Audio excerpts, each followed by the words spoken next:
Assalamualaikum. Can everyone hear me? Yes, sir. Okay. So as discussed, हमने जितना cover कर लिया है ये चैप्टर उसके हम पास पेपर्स करेंगे। क्या हमने नहीं कवर किया अभी तक? सिर्फ हमने ये वाला टॉपिक अभी तक नहीं कवर किया। Everything else in this chapter we have covered, right? हमें डायफ्रैक्शन पता है, वेव स्प्रेड आउट कब होती हैं, जब वो इस तरह गैप से पास करती हैं। हमने सुपरपोजिशन और इंटरफेरेंस देख लिया है, कंस्ट्रक्टिव और डिस्ट्रक्टिव। हमने टू सोर्स इंटरफेरेंस, यहाँ पर कह लो डबल स्लिट एक्सपेरिमेंट, जैसे कि ये वाले क्वेश्चन में नजर आ रही है, ये कर लिए। और डायफ्रैक्शन ग्रेटिंग वाले हमने एग्जांपल्स देख लिए, जैसे कि ये वाला क्वेश्चन है डायफ्रैक्शन ग्रेटिंग का। ठीक, सिर्फ हमने स्टेशनरी वेव्स अभी तक नहीं पढ़ा। Everything else in this chapter we have done. Stationary wave को हम पढ़ के उसके स्पेसिफिक क्वेश्चंस करेंगे, but for now whatever we have done, और जो क्वेश्चन मैंने आपको मार्क करवाए थे कल, आज हम वो करेंगे। ठीक है, चलो स्टार्ट करते हैं। Let's begin. So question number 1, this is from May June 2016 paper 2 variant 1 question 5। इसका पार्ट सी देख रहे हैं हम सिर्फ, जो कि रेलेवेंट है। सो उसमें आपके पास लेजर लाइट आ रही है, डबल स्लिट एक्सपेरिमेंट है, as in you have two slits, so therefore two sources of coherence, two coherent sources of light. और करना क्या चाह रहे हैं, वेवलेंथ डिटरमिन करना चाह रहे हैं लाइट की। अब इस एक्सपेरिमेंट को समझो कि वेवलेंथ डिटरमिन कर कैसे रहे हैं। तो कह रहे हैं कि स्लिट्स की सेपरेशन है कितनी, 0.45 mm। Fringes are viewed on the screen, so यहाँ पे आपको ब्राइट फ्रिंजेस और उसके बीच में डार्क फ्रिंजेस नजर आएंगी। स्क्रीन का जो डबल स्लिट का डिस्टेंस है वो कैपिटल डी होता है, ये वाले डिस्टेंस को हम ए कहते हैं। फ्रिंज विथ, जो ब्राइट फ्रिंजेस के बीच में डिस्टेंस होता है, उसे एक्स कहते हैं। और वो क्या कर रहे हैं कि डी को चेंज कर रहे हैं, डी को चेंज कर रहे हैं बार बार। सो स्क्रीन पहले यहाँ रखती है, फिर यहाँ रख देंगे, फिर यहाँ रख देंगे, फिर यहाँ रख देंगे। और वो जो फ्रिंज सेपरेशन है एक्स, वो भी चेंज होगी। डी के बढ़ाने से एक्स भी बढ़ता है, हम ऑलरेडी पढ़ चुके हैं। ये देखो, डी के बढ़ाने से एक्स भी बढ़ रहा है। एक स्ट्रेट लाइन ग्राफ बन रहा है क्योंकि लीनियर रिलेशनशिप है। और वो कह रहे हैं कि डेटा आपको हमने टेबल में दे दिया। इसका मतलब है कि वेवलेंथ को कांस्टेंट रख रहे हैं। What is the formula, x equals to lambda d upon a। Lambda और a को कांस्टेंट रखा जा रहा है, d को बढ़ा रहे हैं, x भी बढ़ रहा है, और आपके पास ये एक ग्राफ आ गया। Now ideally this graph, when you draw this graph, it should actually be starting from 0,0, right. लेकिन ये लाइन क्यों यहाँ से ऊपर से स्टार्ट हो रही, बिकॉज यहाँ पे उन्होंने फॉल्स ओरिजिन लिया। ये एक्स एक्सिस उन्होंने 0 से नहीं स्टार्ट किया, एक्स और डी की वैल्यू उन्होंने लोएस्ट जो लिया 1.5 लिया। Now what we need to do is, we need to use the gradient of the line. They could have actually told you, they could have actually omitted this line. ये बात वो आपको miss कर सकते थे, आपको खुद समझ आनी चाहिए ये बात। ये ग्रेडियंट का वर्ड वो आपको हिंट ना भी देते। तो कह रहे हैं वेवलेंथ को डिटरमिन करें, determine the wavelength in nanometre of the laser light. 4 mark का क्वेश्चन है। सो क्या ताल्लुक है उस ग्राफ के ग्रेडियंट का वेवलेंथ से? Let's try and understand this. ठीक है, देखो बहुत बेसिक कॉन्सेप्ट है और हम ये कॉन्सेप्ट पहले भी बार बार देख चुके हैं। ये जो ग्राफ है, इसमें आपका इंडिपेंडेंट वेरिएबल क्या है, डी है। इंडिपेंडेंट वेरिएबल हमेशा एक्स एक्सिस पे आता है। एसेंशियली ये आपका एक्स है। इक्वेशन में जो एक्स होता है ना, वाई और एक्स वाला जो ग्राफ होता है, ये एक्स एक्सिस पे प्लॉट हो रहा है, ये आपका एक्स हो गया। ये आपकी इक्वेशन में समझ लो वाई है, और ये आपका डिपेंडेंट वेरिएबल है।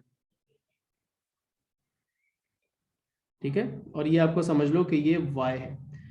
स्ट्रेट लाइन इक्वेशन की जनरल फॉर्म आप लोग बहुत दफा पढ़ चुके हैं, क्या होती है? Anyone would like to tell me what is the general form of the straight line general equation क्या होती है?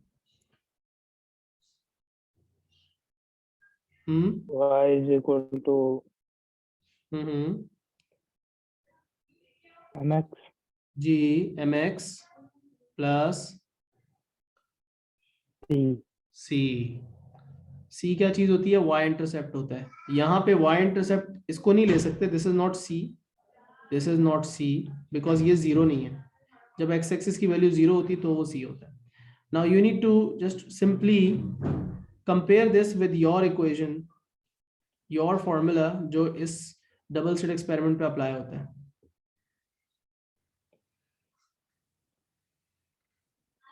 राइट, यही फॉर्मूला है। सी तो आपका 0 है, इस इक्वेशन में आगे कुछ भी ऐड नहीं हो रहा, तो इसका मतलब सी आपका क्या हो गया, 0 हो गया। अगर ये ग्राफ 0 यहां से 0 से स्टार्ट किया जाता तो फिर ये ग्राफ 0,0 को ही कट कर रहा होता। ये क्या है आपका, जैसे कि ऑलरेडी डिस्कस कर चुके हैं, ये आपका एक्स है बेसिकली, ये चीज, क्योंकि ये एक्स एक्सिस पे प्लॉटेड है। वाई एक्सिस पे, सॉरी यहाँ पे मैंने गलत लिख दिया, ये एक्स है ना, वाई एक्सिस पे क्या चीज प्लॉट की हुई है, एक्स को प्लॉट किया हुआ है, फ्रिंज सेपरेशन को।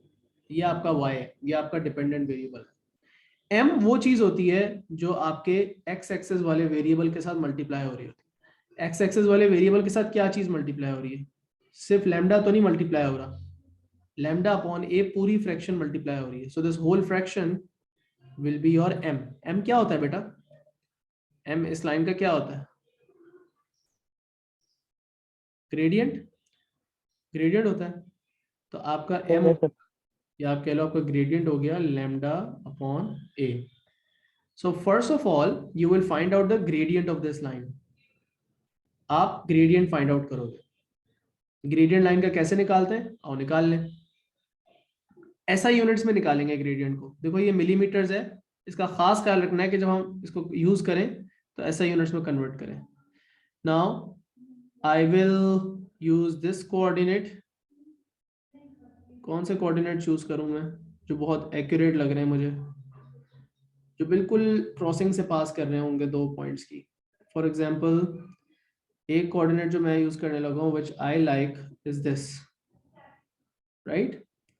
एक और कोऑर्डिनेट जो मैं चूज करने लगा हूं वो ये वाला है, ठीक है। तो ये कोऑर्डिनेट क्या है, ये कोऑर्डिनेट है 2 पॉइंट, देखो ये 2.5 है, तो ये 2.6 होगा, 2.7, 2.8, 2.9, ये क्या है 2.9।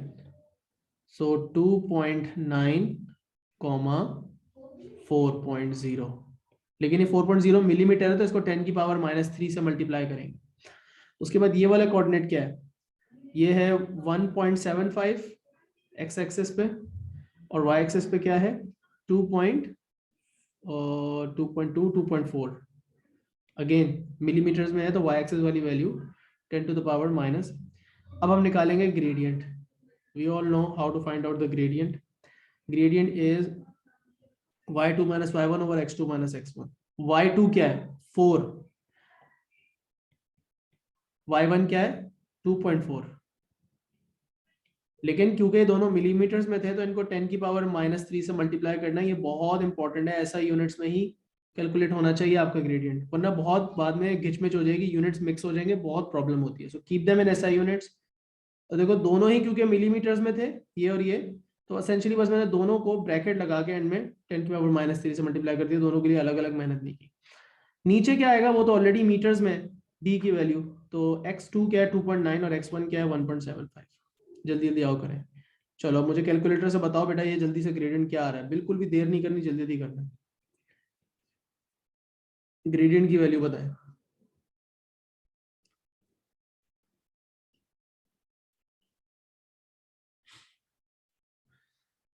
मेरे पास कैलकुलेटर नहीं है बेटा, so you will have to work with me, work along with me, ताकि फिर हम इसको सही से सॉल्व कर सकें और जल्दी जल्दी टाइम से कर सकें। We have to cover as many questions as we can today. Sir मेरा आंसर आ रहा है 1.4। 1.4 आगे 1.4 into 10 raised to the power -3। 1.4 into 10 raised to the power -3, ये मेरा ग्रेडियंट आ गया। और हमने ऑलरेडी बात डिस्कस कर ली कि gradient is equal to lambda over A है। कैसे, इस एक्सप्रेशन को, अपनी एक्सप्रेशन को y is equal to mx plus c से कंपेयर करके। तो आपको पता है कि 1.4 टाइम्स 10 टू द पावर -3 क्या है, लैम्डा अपॉन ए के इक्वल है।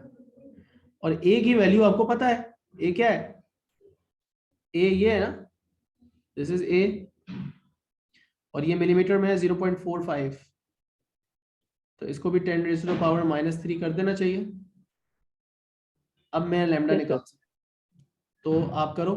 1.4 into 10 raised to the power minus 3 multiply by 0.45 into 10 raised to the power minus 3, and then we will get lambda, but it will be in meters right now. meters में lambda आ जाएगा हमारे पास. बताओ क्या आ रहा है? Sir 6.3 into 10 raised to the power minus 7. 6.3 into 10 raised to the power minus 7. ये meters में आया आंसर. आपको आंसर meters में नहीं देना, आपको आंसर देना है नैनोमीटर्स में. नैनो का मतलब होता है 10 raised to the power minus 9. Minus 9. तो इसको -9 बना देता हूँ. इसको मैं कर देता हूँ, इसको -9 कर देता हूँ. मतलब जब -7 को -9 किया तो मैंने पावर को 2 डिक्रीज किया है, तो मेरा डेसिमल 2 दफा आगे जाना चाहिए. अग्रीड? 630 हो जाना चाहिए. ऐसा ही है. अब क्या होगा, मुझे अपना आंसर लिखना है. So when I am writing down my answer, this already means nano. ये हो जाएगा रिप्लेस सिंपली एन से. मतलब कि यहां पे मैं नैनोमीटर लिख लेता हूं, इसका मतलब ही नैनो है. और यहाँ पे सिंपल मेरा आंसर आ गया 630 नैनोमीटर. यहाँ पे लिख देता हूँ मैं अपना answer 630 nanometres. Are we all clear? If you want to go over the whole solution once. After taking out the gradient, which formula did I apply? बेटा मैंने gradient, देखो अपना जो हमारा इस डबल स्लिट एक्सपेरिमेंट का जो फॉर्मूला है वो यही है ना, x is equals to lambda d over a. मैंने इसको already y is equals to mx plus c से कंपेयर कर लिया था और मैंने ये पता लगा लिया था कि ग्रेडियंट लैम्डा अपॉन a के बराबर होगा. तो मैंने लिखा gradient is equals to lambda upon a. ये लगाया मैंने वैसे हम, ठीक है. ग्रेडियंट लैम्डा अपॉन a से इक्वेट कर दिया. ओके, सो क्वेश्चन 1 हमने कर लिया है, ठीक है. और होपफुली समझ में आया सबको. अगर कोई कुछ पूछना है तो अगले क्वेश्चन में जाने से पहले पूछ लो.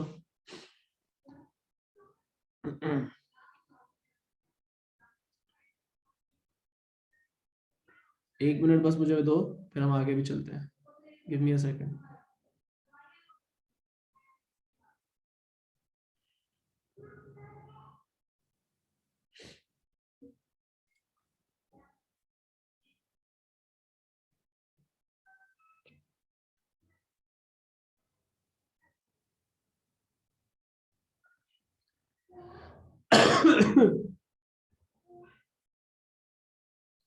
Okay,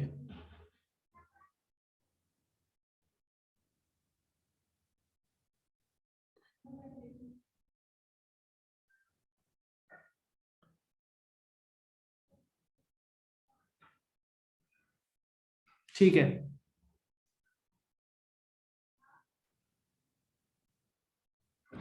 let's do question number 2 now. Question number 2 करेंगे अब हम, ठीक है. आ जाओ. Read the question and try and answer this yourself. Simple, आपने दो चीजों को डिफाइन तो नहीं करना, but you just have to describe कि डायफ्रैक्शन का क्या रोल है और इंटरफेरेंस का क्या रोल है. डायफ्रैक्शन ग्रेटिंग का पूरा जो सिनेरियो है वो उन्होंने नीचे आपको दिखाया है. डायफ्रैक्शन ग्रेटिंग में क्या होता है, बहुत सारी छोटी छोटी स्लिट्स होती हैं, इसमें से लाइट पास करती है. जब स्लिट से लाइट पास करती है तो वो क्या करती है, डायफ्रैक्ट करती है. So can explain the part played by diffraction in production of the first order maximum. ये जो फर्स्ट ऑर्डर मैक्सिमम बन रहा है इसमें डायफ्रैक्शन का क्या रोल है. मतलब लाइट यहां से यहां तक गई कैसे, लाइट तो सीधी जा रही थी, लाइट यहां कैसे चली गई और यहां कैसे चली गई, डायफ्रैक्शन का इसमें लेना देना है ना. तो लाइट जा रही थी यूं सीधी. What happened to the light जब वो डायफ्रैक्शन ग्रेटिंग में से पास करती है, किसी भी एक स्लिट से पास करती है, हर स्लिट से लाइट डायफ्रैक्ट हो जाती है, मतलब हो जाती है स्प्रेड आउट हो जाती है. तो डायफ्रैक्शन का रोल क्या है कि लाइट स्प्रेड आउट करती है. क्या ये सिंपल सी बात समझ में आती है? डज दैट मेक सेंस कि डायफ्रैक्शन का रोल सिंपली ये है कि लाइट आपकी स्प्रेड आउट कर रही है. तो यहां पे तो आप ये बता देंगे कि लाइट स्प्रेड आउट कर रही है ताकि वो ओवरलैप कर सके, ठीक है. So light spreads out as it passes from many slits so they can overlap.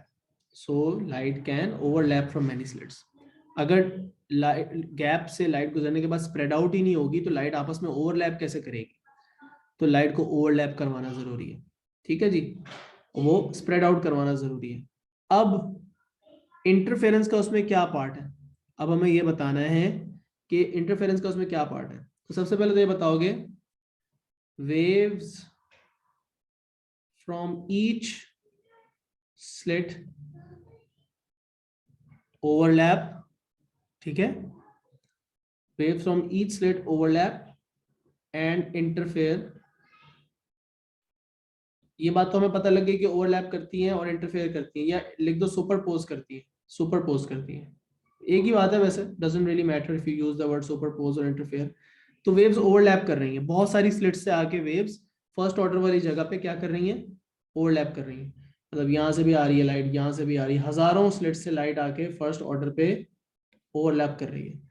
लेकिन हर स्लिट से जो लाइट आ रही है फर्स्ट ऑर्डर पे, उनका पाथ डिफरेंस क्या होता है? ये हमने पढ़ा था। Do you remember the explanation? First order के लिए हमने यहाँ एक्सप्लेनेशन पढ़ी थी, ये वाली बात। I want you to read this. I want you to read this point, right, yourself. कल मैंने explain किया था, but just read this point, the second last point. मैं यहाँ arrow बना देता हूँ. Read this point, and I want you to look at this diagram and then read the caption as well in the diagram. जो मैं underline कर देता हूँ, ये वाला B वाली diagram को underline कर देता हूँ. सही है? Just go through this, take a minute, और फिर मैं इसको अपने words में भी बेशक कर दूंगा explain.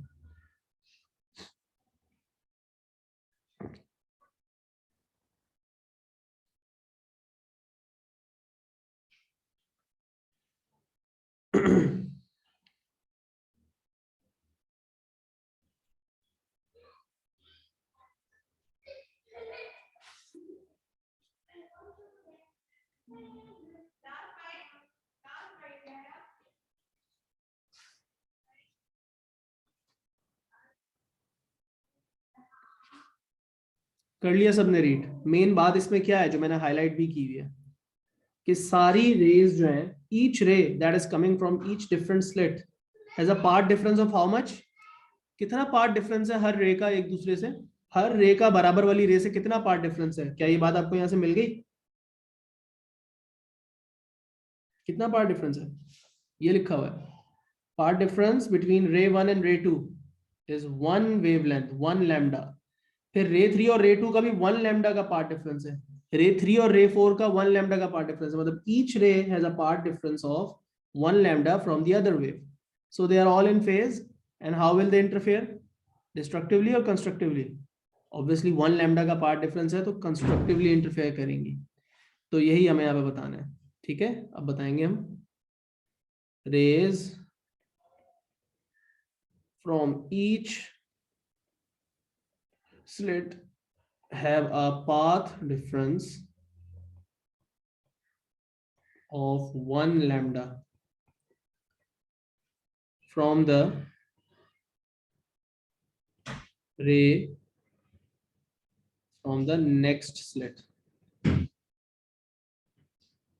हर रे का बराबर वाली रे से 1 लैम्डा का पार्ट डिफरेंस है, so they interfere how?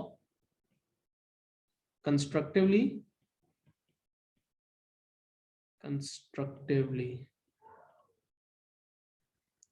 making a bright fringe.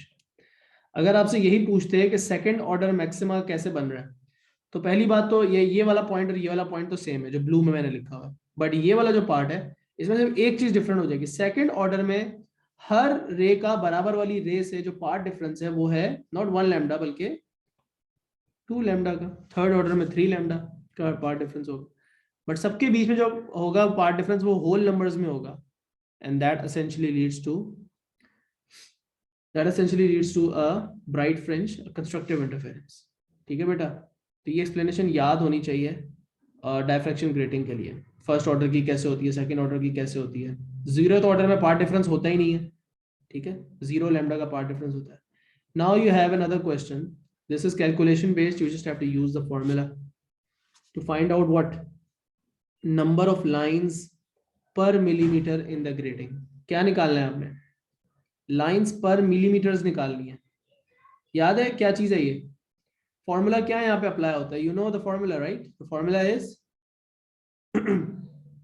1 upon n 1 by n. Yes. sin theta is equals to n lambda. You are given basically everything. और हमें यहाँ पे सेकंड ऑर्डर के लिए अप्लाई करना है. और उन्होंने एंगल जो आपको दिया है वो सेकंड ऑर्डर का एंगल नहीं दिया. बोला है कि ये जो एंगल है ना ये दिया आपको, which is the angle between the two second order maxima. आपको जो एंगल चाहिए होता है वो कौन सा चाहिए होता है? आपको एंगल चाहिए होता है ये वाला. अब सबके अंदर इतनी अकल है कि ये वाला एंगल कैसे आएगा. और आप सेकंड ऑर्डर की बात कर रहे हैं तो ये एन की वैल्यू क्या डलेगी? सेकंड ऑर्डर है, एन की वैल्यू क्या होगी? स्मॉल एन की वैल्यू 2 होगी. अगर फर्स्ट ऑर्डर यूज कर रहे हो तो उसका एंगल तो एन की वैल्यू 1 होती. बीच वाले में एन की वैल्यू 0 होती है, थीटा भी 0 होता है. तो आपको थीटा की वैल्यू यूज करनी है. 59.4 से निकाल लेना, वो आप थीटा में डाल दोगे. एन की वैल्यू आपको बता दी, सेकंड ऑर्डर यूज करना है. लैम्डा भी उन्होंने आपको बता दिया लेकिन नैनोमीटर्स में दिया. 486 nanometres. Convert that into metres and then you will find the value of n. लेकिन मसला सारा ये होगा कि जब आप इसको भी नैनोमीटर, इसको भी मीटर्स में कन्वर्ट कर लोगे, जाहिर सी बात है, तो और डिस्टेंस का तो यहाँ पे कोई यूनिट नहीं. जब इसको मीटर्स में कन्वर्ट करोगे तो इसका आंसर भी ऑटोमेटिकली मीटर्स में ही आएगा या पर मीटर में आएगा. One way of basically using a shortcut is to convert this into millimeters. Use it in millimeters over here rather than in meters. तो इसका आंसर ऑटोमेटिकली पर मिलीमीटर में आ जाएगा. बट वो फिर आपके ऊपर है कि आप कितने पक्के हो कि किसी भी प्रीफिक्स को हटा के उसकी जगह दूसरा प्रीफिक्स अगर आपको लगाना आता है, that's well and good. I am more comfortable using this in meters and then finding this in per meter and then later on converting this into per millimeter. ठीक है. अब मैं आपको सबको दे रहा हूँ 4 मिनट देता हूँ. 4 minute I think more than enough होंगे फॉर्मूला सुकून से अप्लाई करने के लिए और कन्वर्जन करने के लिए. और फिर मुझे अपना फाइनल आंसर जो है वो दिखाओगे, बताओ क्या आता है. ठीक है, चलो. I will wait for you first, then I will do it later on the screen. अब मैं जो आपको ये टाइम देता हूँ ना, हमेशा वेटिंग टाइम, ये जो सॉल्व करने का टाइम, इसमें किया करो बेटा, ये बहुत जरूरी है. मेरा इंतजार ना किया करो, ये बहुत जरूरी है. आपने क्लास ली ही इसलिए लाइव के, आप साथ प्रैक्टिस करो. अगर आपने तो मुझे ही देखना है तो आप बहुत आराम से सिर्फ रिकॉर्डिंग भी देख सकते हो. So pick up your calculators and start working on this. मैं वेट कर रहा हूँ, मुझे आंसर बताओ. ठीक है, चैट में जैसे ही आता है.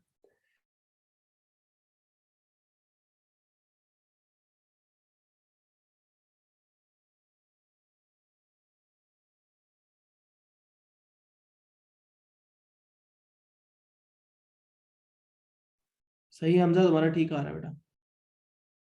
हाँ सही आ रहा है आपका.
फहद, ये कौन सा ऑर्डर मैक्सिमा है जिसका एंगल आपको डालना है? कौन सा ऑर्डर है जिसके लिए क्वेश्चन में मेंशन किया हुआ एंगल?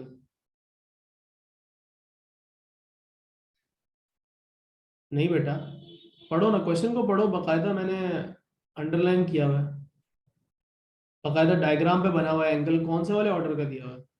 पढ़ो ना, लिखा हुआ है यार. दोबारा देख के बताओ कौन सा ऑर्डर है.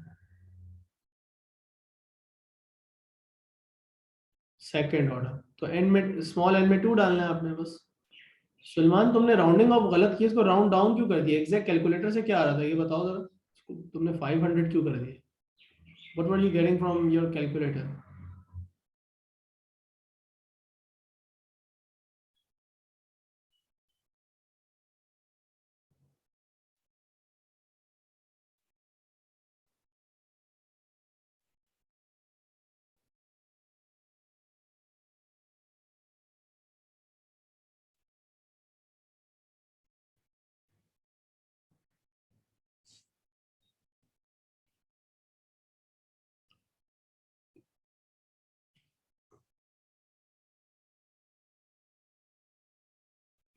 हाँ तो इसको 510 करोगे ना आप राउंड ऑफ करके, 510 करोगे ना। चलो सॉल्व करें। तो पहली बात तो ये है कि 1/n आपने निकालना है, ठीक है। साइन के अंदर आप क्या डालोगे बेटा? 59.4 का आधा डालोगे, which is 29.7 degrees. Second order maximum है तो n इज इक्वल टू 2 डालोगे। लैम्डा आपको दिया हुआ है 486 नैनोमीटर, मतलब 10 टू द पावर -9 लगाना है। जब आप n निकाल लेते हो तो आपके पास मीटर्स में, पर मीटर में ये कितना आएगा? पर मीटर में कितना आएगा? कोई मुझे कैलकुलेट करके बता सकता है कि ये पर मीटर में कितना आएगा? आई फील कि ये आएगा 0.5, नहीं ये आएगा तो 0.51। पर मीटर में, नहीं ना, पर मीटर में तो ज्यादा आएगा। पर मीटर में ये आएगा 0 क्या कहते हैं 509,700। राउंड ऑफ करके भी अगर मैं बताऊं तो ये आना चाहिए, या समथिंग अराउंड दिस वैल्यू। इसको आप रीअरेंज करके सॉल्व करो तो आपके पास यही आना चाहिए, लेकिन हमें आंसर देना है पर मिलीमीटर में। अब कल हम देख रहे थे कि अगर पर मिलीमीटर में आपको लाइनें पता है तो मीटर में निकालने के लिए आप 1000 से मल्टीप्लाई करते हो, लेकिन अगर आपको पर मीटर पे पता है लाइन, मतलब 1 मीटर के अंदर अगर इतनी सारी लाइनें हैं, कितनी, इतनी लाइनें हैं, तो एक पर मिलीमीटर जो कि मीटर से 1000 टाइम्स छोटा होता है, तो उसमें कितनी लाइनें होंगी? डिवाइडेड बाय 1000 कितना हो जाएगा? 509.7, जिसको हम राउंड ऑफ करके यहाँ पे 2 सिग्निफिकेंट फिगर में 510 लिख सकते हैं। ऑलराइट, तो ये हमारे पास फाइनल आंसर आना चाहिए। Are we clear? सब क्लियर हो गया? Yes sir. देख लें जिसको नहीं समझ में आया 2 मिनट के लिए इसको देख लो, 30 सेकेंड्स के लिए मैं वेट कर रहा हूँ, यहाँ पे पॉज कर रहा हूँ, then I will go on to the next part.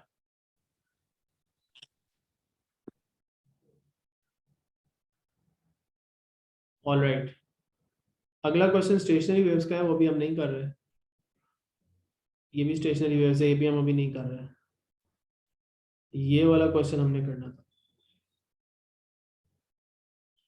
Again ये रिपीट है थोड़ा सा क्वेश्चन, डबल स्लिट एक्सपेरिमेंट है, लेकिन पिछली बार पार्ट प्लेट बाय डायफ्रैक्शन और वो सब जो है वो हमें डायफ्रैक्शन ग्रेटिंग में बताना था, अब डबल स्लिट एक्सपेरिमेंट है। So part played by diffraction क्या है? As waves pass through slits, they spread out from both slits so they can overlap and superpose on the screen. Why a double slit is needed rather than 2 separate sources of light? 2 separate sources का मसला क्या होगा जो double slit में नहीं होगा? क्या main चीज है जो सबसे पहली और इंपॉर्टेंट रिक्वायरमेंट थी इंटरफेरेंस फ्रिंजेस को ऑब्जर्व करने के लिए? वो रिक्वायरमेंट जो है वो हम उसकी वजह से 2 सेपरेट लाइट्स नहीं यूज करते थे, बल्कि एक ही लाइट को 2 स्लिट्स में से पास करते थे। सो बताओ 2 सेपरेट सोर्सेज में क्या मसला होगा? Tell me what is the key word that we are looking for? क्या चीज उनमें मिसिंग होगी? 2 separate sources, Coherent. Yes, very good. Two separate sources of light will not be coherent. मतलब उनमें constant phase difference almost impossible to achieve है. So a clear interference pattern will not be visible, will not be observed. So main word क्या है कि बस वो coherent नहीं होंगी. Main बात तो यही है, हम तो आंसर को stretch out करके लिख रहे हैं. Now this is another double slit experiment question. You are given two slits S1 and S2, laser से लाइट आ रही है of a single wavelength, monochromatic light है. ये आपको वैल्यू किस चीज की दी हुई है? E की. ये किस चीज की वैल्यू दी हुई है? A की. और उन्होंने बताया कि स्क्रीन पे जो ऑब्जर्वेशन आ रही है फ्रिंजेस की वो भी देख लें आप. So what can you observe on the screen?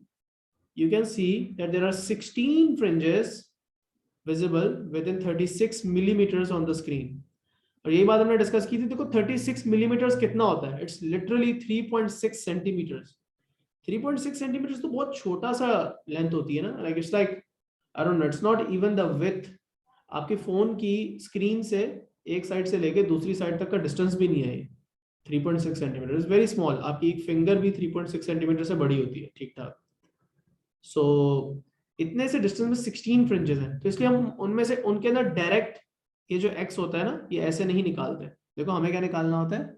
हमें x निकालना होता है. ये हम ऐसे डायरेक्टली नहीं निकालेंगे स्केल रख के. हम क्या करेंगे कि हम एक नंबर ऑफ फ्रिंजेस लेके यहाँ से तक का पूरा डिस्टेंस ले लिया और फ्रिंजेस काउंट कर ली. ठीक है, काउंट कर ली. अब करना ये है कि पहले तो ये बताएं कि x क्या आएगा, बिकॉज आगे हमें वेवलेंथ ऑफ लाइट निकालनी है.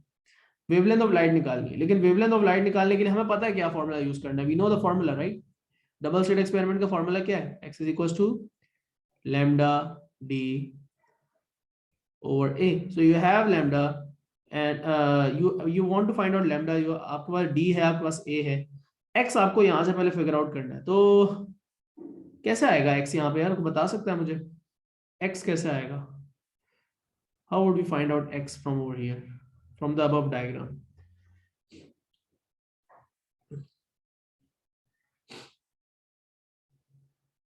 x की वैल्यू कैसे निकाल लोगे? बेसिक कॉमन मैथमेटिकल प्रॉब्लम है, एक सिंपल बेसिक डिवीजन का प्रॉब्लम है.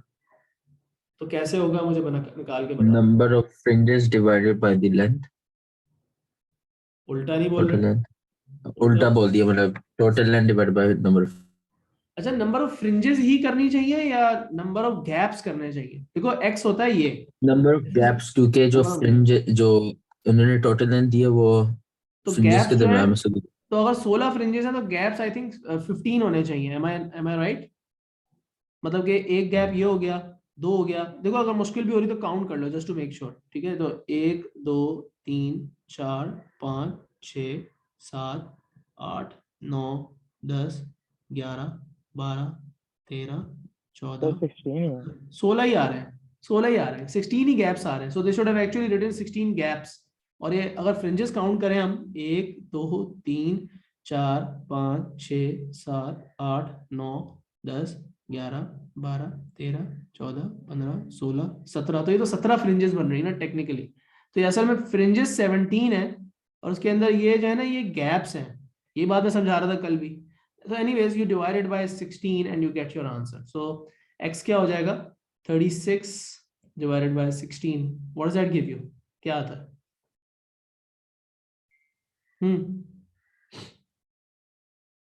जी बेटा बताओ बताओ. 2.25. 2.25. लेकिन ये कौन सा यूनिट है? मिलीमीटर्स में. सो अब आपके पास a की वैल्यू है, d की वैल्यू है. अब आपको उससे सिर्फ वेवलेंथ निकाल के देनी है, मीटर्स में निकाल के देनी है. हो जाएगा? करो शाबाश. वेटिंग. वेवलेंथ निकाल के देनी करो. x भी मिलीमीटर्स में है और a भी मिलीमीटर्स में है. सो उनको मीटर्स में कन्वर्ट करना पड़ेगा और उसके बाद लैम्डा सही मीटर्स में आएगा. d तो ऑलरेडी मीटर्स में ही है, लैम्डा भी मीटर्स में ही देना है. शाबाश, जल्दी से फॉर्मूला यूज करो और आंसर बताओ.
मारिया ने मुझे आंसर दे दिया है। What about others?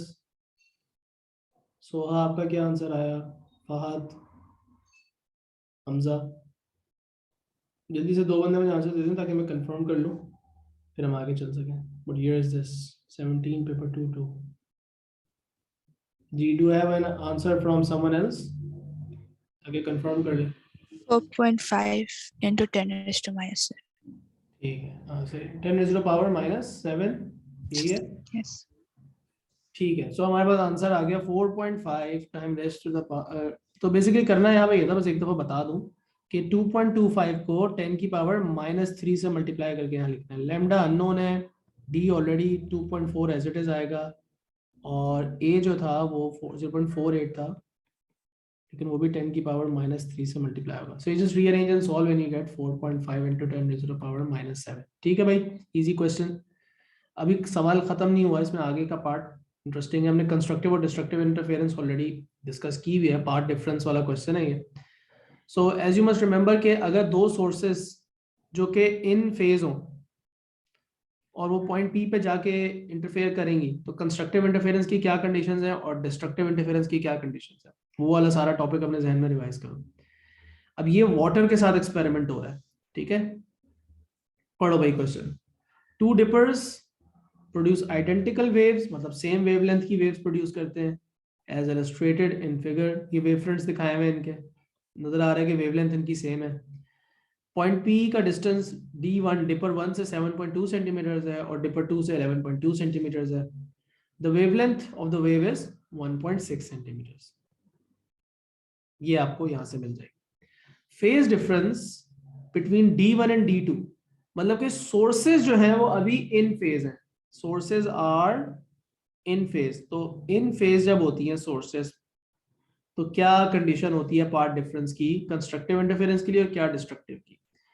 तो यहाँ पे क्या आप मुझे निकाल के बता सकते हैं पार्ट डिफरेंस क्या आ रहा है इन दोनों वेव्स का? शाबाश, तरीका बताया हुआ आप लोगों को। पार्ट डिफरेंस निकाल के मुझे बता दो in terms of lambda. Like is it like 0 lambda, 1 lambda, 2 lambda, 3 lambda, or is it 0.5 lambda, 1.5 lambda, 2.5 lambda, 3.5 lambda? वो अलग पैटर्न पे आ रहा है। Find out and let me know. आपके पास वेवलेंथ भी है और आपके पास ये दोनों डिस्टेंसेस भी हैं। You should know how to do that. बहुत सिंपल तरीका था। तो फिर हम फिगर आउट करेंगे कि इंटरफेरेंस कंस्ट्रक्टिव है या डिस्ट्रक्टिव।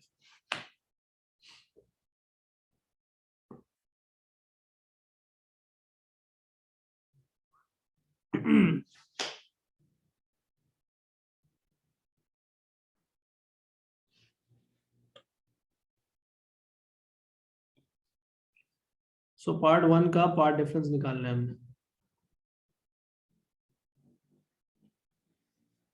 11.2 -7.2 डिवाइड किस चीज से करते हैं? वेवलेंथ से। क्या आ रहा है इससे? What do we get from this?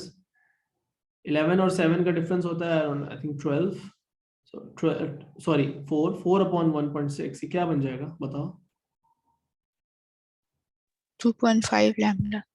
2.5 lambda. And sources are in phase. तो ये कौन सा केस है, उससे मैच कर सकते हैं बड़े easily. Let's go and discuss कि हमने क्या पढ़ा था। ये कौन सा केस है? Isn't it the first case? Because the sources, the dippers are in phase. और नहीं, अच्छा, केस 1 तो वो था जिसमें 0 लैम्डा, 1 लैम्डा, 2 लैम्डा का पार्ट डिफरेंस होता था और इंटरफेरेंस होती थी कंस्ट्रक्टिव अगर सोर्सेज भी इन फेज हो। अब सोर्सेज हमारी इन फेज है केस 2 में। फेज डिफरेंस हमारे पास यहाँ पे आया था 2.5 लैम्डा, और हमने कहा था 0.5, 1.5, 2.5 लैम्डा, 3.5 लैम्डा। इस सेंस में अगर आपका पार्ट डिफरेंस आता है तो इंटरफेरेंस होती है डिस्ट्रक्टिव। सो डिस्ट्रक्टिव इंटरफेरेंस में फिर क्या होता है? डिस्ट्रक्टिव इंटरफेरेंस में क्या वेव्स जो हैं वो जब मीट करेंगी पॉइंट पी पे, तो क्या पानी वाइब्रेट करेगा या नहीं करेगा वाइब्रेट? डिस्ट्रक्टिव इंटरफेरेंस होगी ना। तो हम बताएंगे waves have a path difference, calculate आपने साइड पे कर लिया, of 2.5 lambda। यहाँ पे बस ये लिख दो, they meet out of phase, so they interfere how? Destructively।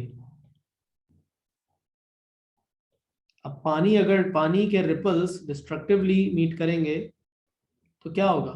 No vibration, मतलब पानी की जो वाइब्रेशन है रिपल्स में, जो ऊपर नीचे हो रहा होता है पानी, is observed. No vibration is observed. No ripples are observed at point P. Okay? Make sense? अब पार्ट 2 में थोड़ा सा चेंज करने लगे इसको, दो चीजें चेंज करेंगे सेपरेटली, सेपरेट चेंजेस हैं ये, ठीक है?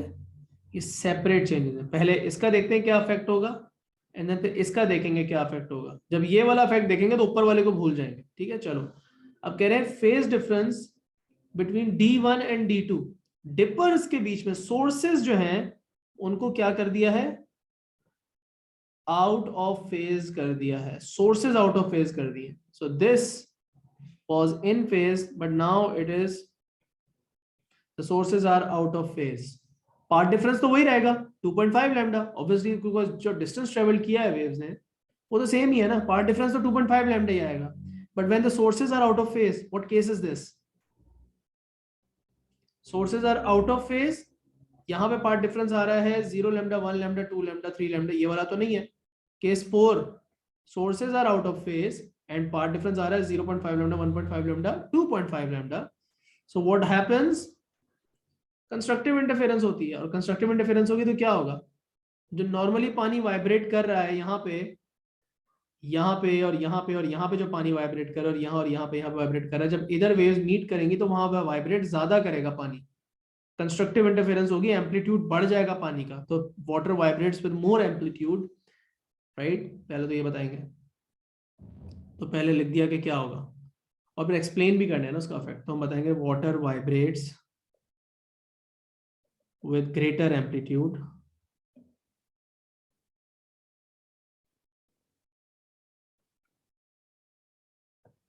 ठीक है? पहली बात तो ये बता दी, इसकी एक्सप्लेनेशन देंगे। एक्सप्लेनेशन क्या देंगे? सिंपल, अब इसको हम बार बार पार्ट डिफरेंस में नहीं घुसेंगे, हर केस में नहीं जाएंगे, बोलेंगे because waves meet in phase, बस, कीप इट सिंपल। देखो दोनों का एक एक मार्क है, मतलब यहाँ पे भी एक मार्क है, यहाँ पे भी एक मार्क है, टोटल मिलाकर 2 मार्क्स है। We can't just give long explanation. जो हमने पार्ट डिफरेंस और सब चीजें वो पहले पार्ट में बता दिया, वो हर बार उसको रिपीट नहीं करेंगे। अब क्या कह रहे हैं? वो कह रहे हैं कि यार सही है, सोर्सेज दोबारा से इन फेज हो गई, forget about this one, separate changes थे ना। अब क्या कर रहे हैं कि इंटेंसिटी या कह लो एम्पलीट्यूड, इंटेंसिटी एम्पलीट्यूड पे डिपेंड करती है ना, D1 का थोड़ा सा लेस कर दिया D2 से। सो D2 और D1 आइडेंटिकल वेव्स ही प्रोड्यूस कर रहे हैं, लेकिन D1 से जो एम्पलीट्यूड आ रहा है पानी का वो थोड़ा सा कम कर दिया। मतलब अगर D2 से ऐसे वेव जा रही है, सो D1 से जो वेवलेंथ उतनी है, लेकिन जरा उसकी पानी की जो रिपल्स हैं वो थोड़े से कम हाइट के हैं, उनमें एम्पलीट्यूड कम कर दिया, इंटेंसिटी कम कर दी। सो अब जब यहाँ पे मीट करेंगे, इंटरफेरेंस पहले कैसी हो रही थी, पार्ट 1 में कैसी इंटरफेरेंस हो रही थी? डिस्ट्रक्टिव इंटरफेरेंस हो, लेकिन नो मूवमेंट कब होती है? नो मूवमेंट कब होती है? जब बिल्कुल आइडेंटिकल एम्पलीट्यूड होता है। ये बात हमने कहाँ देखी थी? बिल्कुल इस चैप्टर के शुरू में। देखो बेटा, अगर बिल्कुल इक्वल एम्पलीट्यूड है 2 - 2 तो 0 हो जाता है।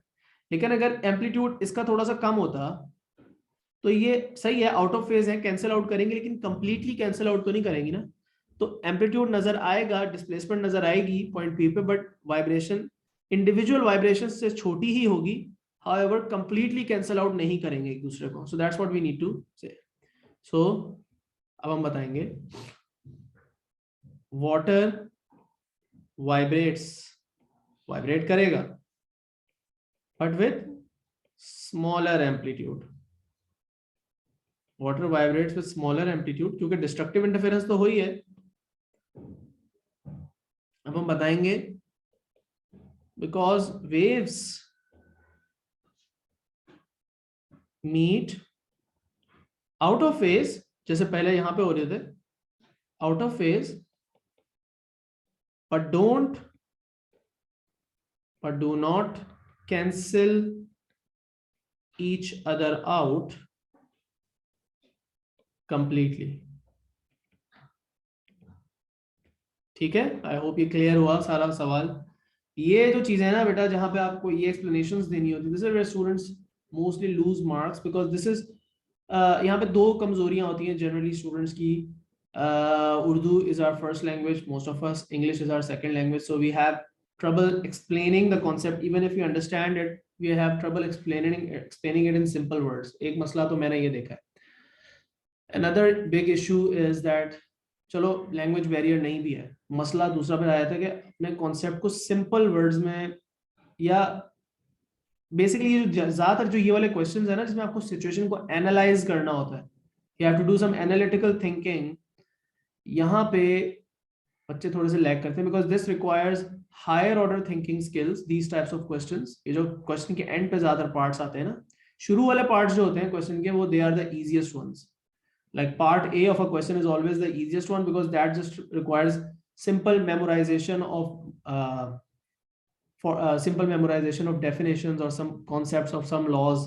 जैसे आपको पता है कि डायफ्रैक्शन क्या होती है, उसे आपने ये बताना है, ठीक है, और डबल स्लिट क्यों यूज कर रहे हैं, कोहेरेंस का वर्ड बताना था, and that's what easiest. Calculation में उससे थोड़े से हायर ऑर्डर स्किल्स रिक्वायर्ड होते हैं, आपको अप्लाई करना होता है. लेकिन जो ये वाले क्वेश्चंस होते हैं ना, इसमें आपको थोड़ा सा सिचुएशन को इवैल्यूएट करना होता है, एनालाइज करना होता है, ये और हायर ऑर्डर थिंकिंग स्किल्स में चले जाती है बात. This is the most difficult for almost every student. तो जो यहाँ तक भी पहुंच जाते हैं ना सवाल के, ये स्टूडेंट भी सक्सेसफुली, जो बच्चा ये सही से आंसर कर रहा है वो जनरली ये तो सही ही करके आएगा, तो फिर वो स्टूडेंट है जो ए और ए स्टार के लिए जा रहा है. समझ रहे हो? तो इस तरह अपने आपको एनालाइज करो कि भाई मैं कहाँ पे मुझे मसला आ रहा है, क्वेश्चन ज्यादातर मैं पेपर 2 में कहाँ मार्क्स लूज करता हूँ. That is generally the case. ठीक है, चलो आओ आगे चले, 2-3 क्वेश्चंस और करते हैं आज, फिर बाकी आप खुद प्रैक्टिस करना. नेक्स्ट क्लास में हम स्टेशनरी वेव्स ही पढ़ रहे होंगे. Anyways, describe the diffraction of light at diffraction grating. अब क्या है, सिंपल सी बात है, light passes from many slits, it spreads out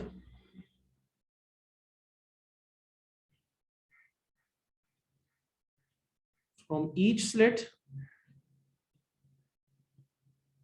and overlaps beyond it to create. अब ये क्रिएट वाला पैटर्न वाली बात हम थोड़ा सा एक्स्ट्रा ही लिख रहे हैं, but anyways just to be on the safe side कि आपको पूरे मार्क्स मिल जाए. हो सकता है कभी एक बार मार्किंग स्कीम में कोई ऐसा पॉइंट हो जो आप मिस ना कर दो, तो इसलिए to create a pattern of maxima on the screen. By reference to interference, explain the zeroth order maximum. अब हमें डायफ्रैक्शन ग्रेटिंग में zeroth order maximum को explain करना है, और ये explanation हमने कहाँ लिखी थी, डिटेल में लिखी थी बहुत ज्यादा, बट उसको हमने डिस्कस किया था, यहाँ लिखी थी. डायफ्रैक्शन ग्रेटिंग में zeroth order maximum कहाँ एक्सप्लेन हो रहा है, इस डायग्राम में एक्सप्लेन हो रहा है. डायग्राम ए ये लिखा हुआ है, और ये वाला point. So I want you to read this point and see कि zeroth order maxima कैसे बन रहा है. Obviously आप पूरा भर के नहीं लिख दोगे, but just short the main idea behind the whole thing. So जो हर स्लिट से लाइट मीट कर रही है zeroth order पे, वो क्या है, almost same distance ही travel कर रही है. So therefore they do not have any path difference and they do not have any phase difference. So they all interfere constructively. And that's it. They make a zeroth order maximum. So हम बताएंगे rays from each slit travel almost the same distance and thus have zero lambda path difference. या लिख दो कि उनके बीच में phase difference 0 होता है. ठीक है, so they all interfere constructively making a bright maximum. वो अब फर्स्ट ऑर्डर मैक्सिमम में आप यही बात करोगे, लेकिन पार्ट डिफरेंस 0 लैम्डा के बजाय 1 लैम्डा का हो जाएगा. तो आप बता दो rays from each slit have a, क्योंकि वो सबको थोड़ा थोड़ा डिफरेंट डिस्टेंस ट्रेवल करना पड़ता है, तो have a path difference of 1 lambda as they meet at n is equals to 1, या फिर obviously first order maximum लिख दो. So they meet in phase and obviously क्या बोलेंगे, they interfere constructively. वही बात, उनको बस यही बात चाहिए थी, उनको सिर्फ मेन चीज यही चाहिए थी, बाकी अब आप सिर्फ अपना सेंटेंस कंप्लीट कर रहे हो. ठीक हो गया. What else? एक दफा रीड कर लो if you want to, then we will move forward.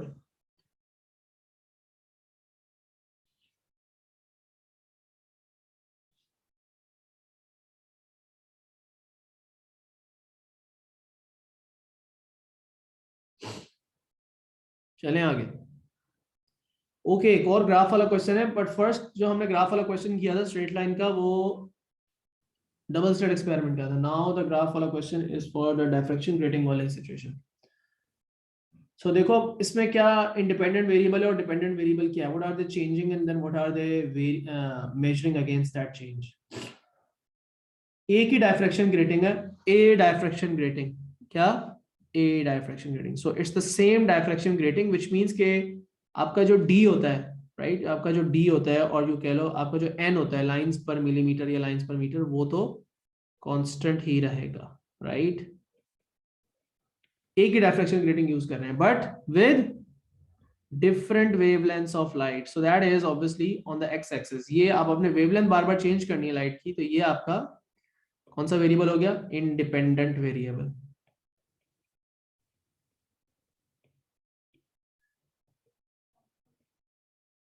Independent variable. जब P3 की प्रैक्टिस अभी तक कौन कर रहा है, how many students have started practising for P3? Schools में कर रहे होगे, इवन प्राइवेट भी होगे तो कहीं जाके कर रहे होगे. एग्जाम्पशंस नहीं है ना इस बार.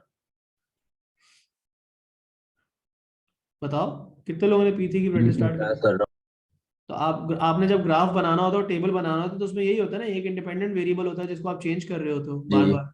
6 डिफरेंट रीडिंग्स लेनी होती हैं और जो y एक्सिस पे होता है उसके अगेंस्ट आप मेजर कर रहे होते हो, कैलकुलेट कर रहे होते हो. सो इंडिपेंडेंट वेरिएबल ये कहाँ पे, x एक्सिस पे आ गया. और थीटा नहीं है इंडिपेंडेंट वेरिएबल. यस ऑब्वियसली आप प्रोटेक्टर से थीटा ही मेजर करोगे, बट जो जिसको रख रहे हैं एज अ वाई, वो थीटा नहीं है बल्कि साइन थीटा. आपका जो वाई है वो आपका साइन थीटा है, नॉट थीटा, साइन थीटा. ठीक है. अच्छा जी, so you have your wavelengths in nanometres and you have the graph. अब आप इस इक्वेशन को देखोगे, इस क्वेश्चन में पहले वो पूछ क्या रहे. Let's ask the question. पहले कह रहे हैं ग्रेडियंट डिटरमिन कर लो. पहले आसान काम करो, ग्रेडियंट निकाल लो. अच्छा ग्रेडियंट निकाल लेते हैं, निकालो भाई ग्रेडियंट. सो ग्रेडियंट निकालो. आपके पास यहाँ ग्रेडियंट आ जाएगा. 2 पॉइंट्स पिक करें कोई अपनी मर्जी के, एक यही पिक कर लेते हैं और एक ये पिक कर लेते हैं. ठीक है, खत्म हो गई बात. अब what do we have, this is 550 but nanometres में, इसको मीटर्स में कन्वर्ट कर लेंगे, कॉमा. सो ये फोर्थ लाइन है फ्रॉम 0.44, ऐसा ही है. और ये वाला कोऑर्डिनेट क्या हो जाएगा, 350 कॉमा 0.28. सही है. अब आपने यहाँ पे ग्रेडियंट निकालना है. सो y2 क्या है 0.44 और x2 क्या है 0.28. इसमें तो कुछ मल्टीप्लाई नहीं करने की जरूरत. नीचे नैनोमीटर्स में वेवलेंथ है 550 माइनस 350, लेकिन नैनोमीटर्स है तो 10⁻⁻⁹ यहाँ कर लो, फिर अपना ग्रेडियंट दो. शाबाश. चलो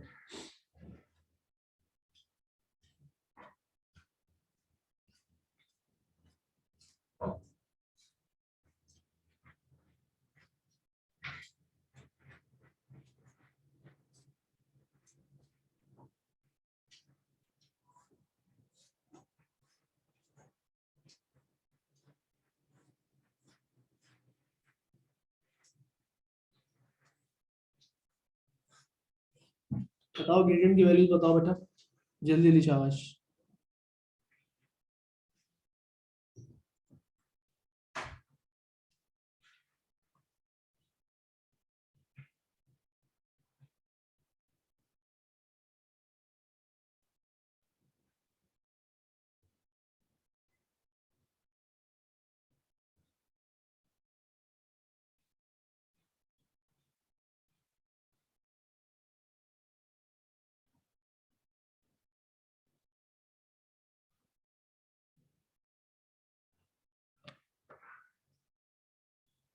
ये बेटा ग्रेडियंट की वैल्यू बताओ।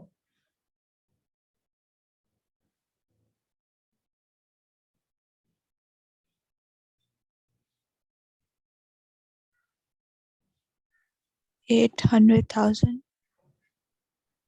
ओके, थोड़ा सा मार्किंग स्कीम में, एक मिनट, हाँ 800,000 सही कह रहे हो। So basically 8.0 times 10 to the power 5, सही है, ये ग्रेडियंट आ गया। ग्रेडियंट को यूज करके डी स्लिट सेपरेशन कैलकुलेट करें। अब क्या आपने सीखा है, y is equals to M X plus C को आप कंपेयर करें कौन सी इक्वेशन से, d sine theta is equals to n lambda से। पिछली बार ये काम बहुत आसान था। why was it so easy?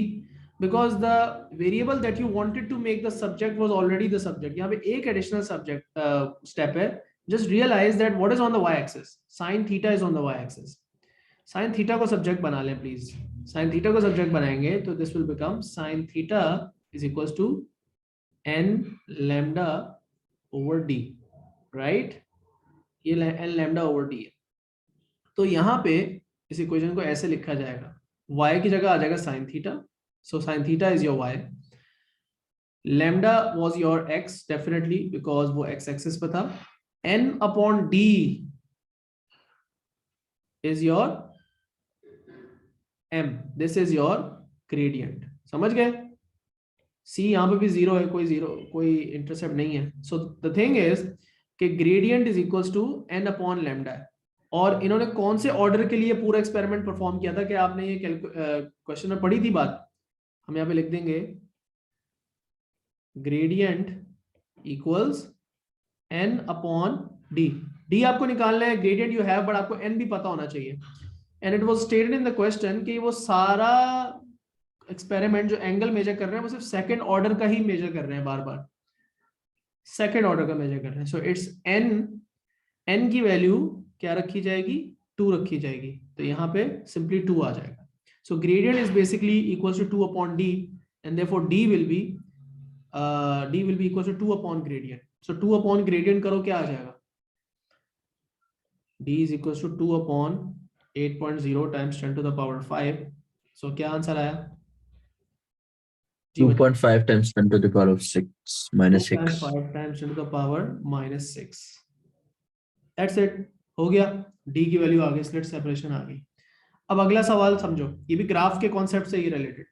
Sketch a line to show the results. अच्छा, एक बहुत बड़ा प्रॉब्लम मैंने देखा है, मैं बार बार रिपीट करता हूँ हमेशा जब भी इस तरह का क्वेश्चन आता है, जब ये कहते हैं ना sketch a line to show how the results would be obtained for the first order maximum, तो बच्चे क्या करते हैं, इधर लाइन स्केच करने की कोशिश, भाई हमने ये नहीं करना, इन्होंने ये क्या लिखा हुआ है ऑन फिगर 5.1, ताकि पहली लाइन से कंपेयर तो कर सके वो कि आप क्या चेंज कर रहे हो। सो यहाँ पे कह रहे हैं कि ये वाली लाइन थी n इज इक्वल टू 2 की, ये सारी line n is equal to 2 की थी। अब आपने n इज इक्वल टू 1 की लाइन बनानी है, वो दिखने में कैसी होगी। So look at your equation, ये y is equal to mx plus c में n आपका यहाँ पे कोफिशिएंट 2 था, सिर्फ इसको चेंज करके 1 कर दो, how would that be different, would it affect the gradient?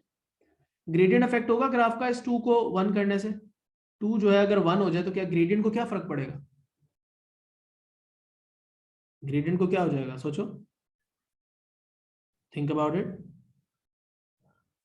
या ग्रेडियंट को चलो ना भी सोचो, इतना भी ना सोचो, sine theta n over d into lambda से हो रहा है। सेम वेवलेंथ एक्सपेरिमेंट परफॉर्म करें, लैम्डा पे तो कोई फर्क नहीं पड़ रहा, d की वैल्यू भी वही रख रहे हैं, उसको भी कोई फर्क नहीं पड़ रहा, सिर्फ n को आधा कर रहे हैं, पहले 2 था अब इसको 1 कर रहे हैं, तो साइन थीटा की सारी वैल्यूज क्या हो जाएंगी, आधी हो जाएंगी ना यार।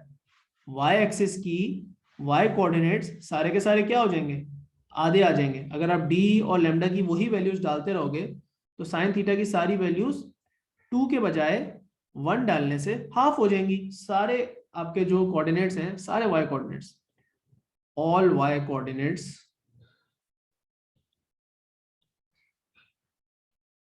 Must be half than before, बस इतनी सी बात करनी। तो यहाँ पे y कोऑर्डिनेट क्या है, जरा आप देख लें आराम से। पहले वाले का y कोऑर्डिनेट क्या है, 0.28, यहाँ पे 0.28 का हाफ क्या होता है यार, 0.14, तो 0.14 पे बना लें, 0.14 कहाँ है? यहाँ। अच्छा, हर जगह पे बनाने की जरूरत नहीं है, सिर्फ पहले और आखिरी पॉइंट को भी कर लो। तो देखो स्ट्रेट लाइन है, what do you need minimum to draw straight line? Straight line को मिनिमम बनाने के लिए 2 लाइनों की जरूरत ही पड़ती है ना, बस make 2 lines and make 2 dots and जो जॉइन देम। बीच में एक एक्स्ट्रा कोऑर्डिनेट आप और कर लेना। पहले आखिरी कोऑर्डिनेट को देख लेते हैं, ये कितना आ रहा है? 0.44। 0.44 का आधा क्या होता है? 0.22। 0.22 यहाँ हो जाएगा।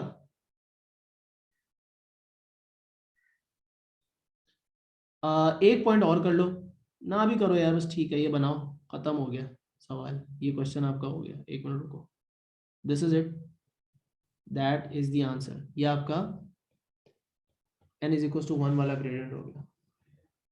देखो उसका लाइन का स्लोप आधा हो गया और सारी वैल्यूज बस नीचे हो गई।